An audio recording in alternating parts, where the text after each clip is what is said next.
अस्सलाम वालेकुम वरहमतुल्लाहि वबरकातुहू। कैसे हैं आप लोग? उम्मीद है खैरियत से होंगे। अल्लाह ताला आपको खुश रखे, सलामत रखे, अपनी हमेशा वाली रहमतों के साए में रखे। यूट्यूब के कमेंट सेक्शन की तरफ चलते हैं जी। यहाँ पे क्वेश्चन है और ये क्वेश्चन है हमारे एक ज़िशान मजीद भाई साहब की तरफ से। और ये भाई कहते हैं, अस्सलाम वालेकुम सर, हम डिफरेंट फ्लाइट से फैमिली के साथ उम्रा पर जा सकते हैं? यानी ओमान एयर फ्लाइट से जाना और सऊदी एयरलाइन से आना है, क्या ऐसा हो सकता है? प्लीज रहनुमाई फरमाइए, शुक्रिया। तो सबसे पहले ज़िशान मजीद भाई, आपको बहुत बहुत मुबारक हो।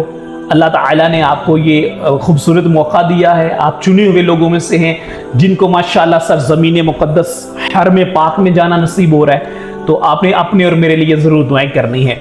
दूसरी बात आपने पूछी है कि हम डिफरेंट फ्लाइट से जा सकते हैं, यानी जाना किसी और एयरलाइन से और वापसी किसी और एयरलाइन से है।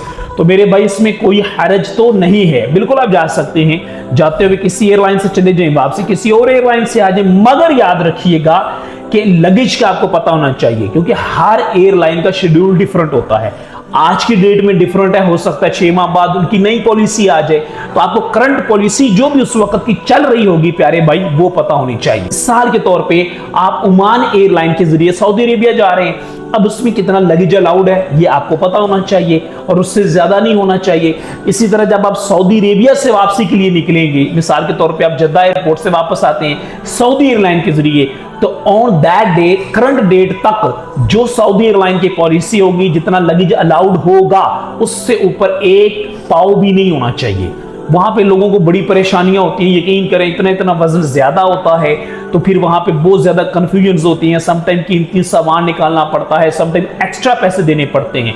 कुछ एयरलाइंस वाले एक्स्ट्रा पैसे चार्ज करके आपको अलाउ तो कर देते हैं, मगर जाहिर बात है पैसे ज्यादा देने पड़ते हैं। और मैं अगर जनरल बात करूं, जो पूरी दुनिया से लोग आते हैं, specially under developing countries like Pakistan, India और या इन कंट्रीज से जो लोग जाते हैं, तो उनमें मेजोरिटी वो होती है जो बेचारे मतलब देहातों से या गरीब फैमिली से होते हैं या मिडिल क्लास के लोग होते हैं और बड़ी मुश्किल से पैसे जमा कर करके गए होते हैं। तो अब ऐसे लोग जो होते हैं वहां पे अपना खर्चा कम से कम करने की कोशिश करते हैं हज और उम्रे के दौरान। ये ऑब्जर्वेशंस में सारे लोगों को पता है, खाने में और दीगर मामलात में शॉपिंग कम करनी है, कोशिश करनी है कि अपने जो कहते हैं ना चादर दे के पांव फैलाते हैं।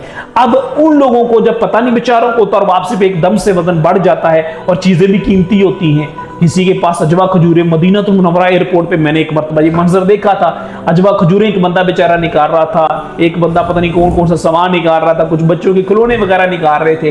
तो फिर वहां पे तकलीफ बड़ी ज्यादा होती है। जाहिर बात है ना, एक बंदे ने बड़ी कीमती चीजें खरीदी होती हैं। अब देखना ये होता है कि ये चीजें ज्यादा कीमती हैं या जो हमें इसका किराया देना पड़ रहा है वो ज्यादा है। ठीक है, तो अगर किराया कम हो, चीजें कीमती हो, तो फिर किराया दे देते हैं, और अगर किराया ज्यादा हो और अगर इससे ऑपोजिट हो तो मेरे भाई फिर वो चीजें वहां पे बाहर डाल देते हैं। तो ये बड़ा तकलीफदेह मरहला होता है। अल्लाह ताला सबके लिए आसानियां पैदा फरमाए। मेरे भाई आप हो या दुनिया में कोई भी जा रहा हो, खुदा रहा अपना लगेज वाला मामला क्लियर रखिएगा। जमजम छुपाना नहीं है, वही लेके आना जो आपको अलाउड है, तो इंशाल्लाह ताला आपके लिए बड़ी आसानियां रहेंगी। तो बहरहाल ज़िशान मजीद भाई, अल्लाह आपको खुश रखे, सलामत रखे मेरे भाई, आप बिल्कुल जा सकते हैं। और जब आपने जाना है, एक बात याद रखनी है, भाई को आपने भूलना नहीं है, दुआ में लाजमी याद रखना है, मक्का मुकर्रमा मदीनतुल मुनव्वरा की मुअत्तर मुअम्बर पुरनूर और खूबसूरत तरीन फजाओं में हर लम्हे आपने भाई के लिए दुआएं करनी है। अल्लाह ताला दोनों जहानों में अपनी रहमतों के साए में रखे, अपने अलावा किसी का मोहताज ना करे, रिज़्क़ हलाल बाबरकत और वसी ऐसा अता फरमाए जो दुनिया और आखिरत में उसकी रहमतों का सबब बने। दुआ में ज़रूर याद रखिएगा, दुआ कीजिएगा अल्लाह ताला वो खूबसूरत दिन लम्हात हमें भी नसीब फरमाए जब हम भी हालत हराम में जाने में मक्का मुकरमा और फिर वहाँ से जाने में मदीनतुल मुनव्वरा हाजिर होके अल्लाह के प्यारे महबूब सल्लल्लाहु अलैहि वसल्लम की बारगाह में कसरत के साथ बादब अंदाज में दुरूद और सलाम पेश कर सके। अपना बहुत ख्याल रखिएगा। अस्सलामु अलैकुम व रहमतुल्लाहि व बरकातुहू।